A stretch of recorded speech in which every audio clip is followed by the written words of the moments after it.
Hezbollah ने कल रात एक सक्सेसफुल अटैक किया है इजरायली आर्मी बेस पर।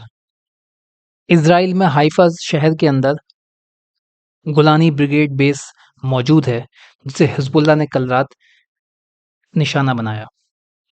एक ड्रोन चुपचाप बिना डिटेक्ट हुए इजरायली एयर स्पेस में घुसता है और जिस वक्त गुलानी ब्रिगेड के सोल्जर्स इकट्ठा होते हैं लंच डिनर के लिए, उस टाइम पर ये ड्रोन छत की तरफ से घुसता है और फट जाता है, जिसमें कई इजरायली सोल्जर्स मारे जाते हैं।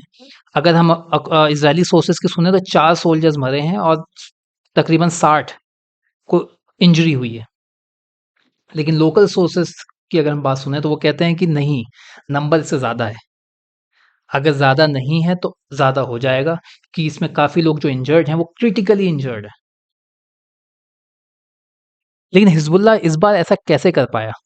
क्योंकि इजरायली एयर डिफेंसेस दुनिया में सबसे बेस्ट एयर डिफेंसेस माने जाते हैं। एक्चुअली मैं आपको पहले ले चलता हूँ। हिजबुल्लाह की जो शुरुआत में स्ट्रेटजी ये होती थी कि वो सस्ते रॉकेट इजराइल की तरफ मारें, ताकि उन रॉकेट को गिराने के लिए इजराइल अपने महंगे आयरन डोम मिसाइल्स का इस्तेमाल करे, जिससे कि इजराइल पे काफ़ी प्रेशर पड़ेगा।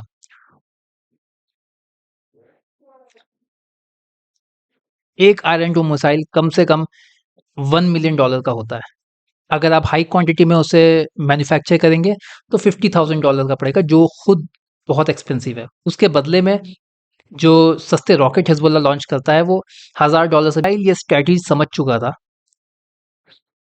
तो उसने क्या शुरू किया कि इजराइल को जब लगता था कि कोई रॉकेट आ रहा है, तो उसका प्रोजेक्टाइल कैलकुलेट करता था कि प्रोजेक्टाइल वो रॉकेट जाके किस तरफ गिरेगा। अगर उनको लगता था कि वो रॉकेट ऐसी जगह गिरेगा जहाँ पे लोग रहते हैं, जहाँ पे उनका आर्मी बेस है, या ऐसी जगह जहाँ से उनको नुकसान हो सकता है, तो वो उस रॉकेट को शूट डाउन कर देते थे।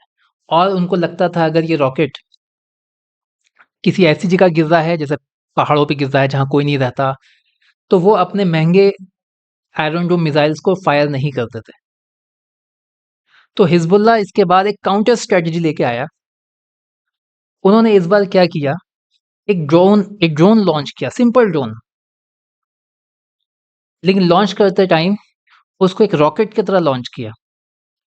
जब वो इजरायली एयर स्पेस में घुसा, तो इजरायली रडार ने जब शो किया, तो कैलकुलेट करने पे ये पता चला कि ये रॉकेट किसी ऐसी जगह जाके गिरने वाला है जहाँ कोई नहीं रहता और इजराइल को कोई खतरा नहीं है। तो इजरायली रडार ने जब ये सिग्नेचर शो किया, तो उन्होंने इस सिग्नेचर को ऑफ कर दिया, ये सोच के कि ये रॉकेट जाके किसी अनइनहैबिटेड एरिया में गिरेगा। लेकिन इजरायली एयर स्पेस में घुसते ही, क्योंकि वो एक ड्रोन था, इस ड्रोन ने अपने आप को मैन्यूवर करना शुरू किया और वो जहां इजरायली समझ रहे थे कि गिरेगा, वहां से चलने के बजाय वो सीधे उसने अपना रुख किया कोलानी ब्रिगेड बेस की तरफ और जाके वहां टकरा गया, जिससे इजराइल को काफ़ी बड़ा नुकसान हुआ। ये अटैक ये बात शो करता है कि इजरायली बहुत वल्नरेबल है, उनकी भी खुद बहुत ज़्यादा कमियां हैं। अगर उनके पास ऐसे अत्याधुनिक एयर डिफेंस सिस्टम नहीं है जैसे कि हैं अभी, तो इजरायलियों को तो बहुत नुकसान होता।